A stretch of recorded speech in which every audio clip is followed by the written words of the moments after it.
சிரஞ்சீவி மந்திரம். வணக்கம் மக்களே, வெல்கம் டு நர்மி டாக்ஸ். இன்று நாம் காண இருப்பது சிரஞ்சீவி மந்திரமாக ஸ்ரீ ராமஜெயம் ஏன் எழுதப்படுகின்றது தெரியுமா?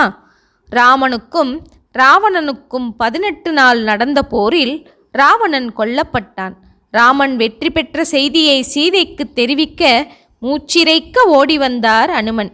வாய் திறந்து பேச முடியாததால் அசோகவனத்தில் சீதையின் முன் கிடந்த மணலில் ஸ்ரீ ராமஜெயம் என்று எழுதினார்.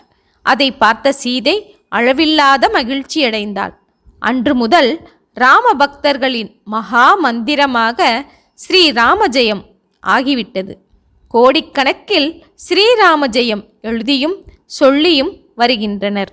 சிரஞ்சீவியான அனுமனைப் போல அவர் எழுதிய மந்திரமும் இன்றும் சிரஞ்சீவித்தன்மை பெற்று எழுதப்பட்டு வருகின்றது.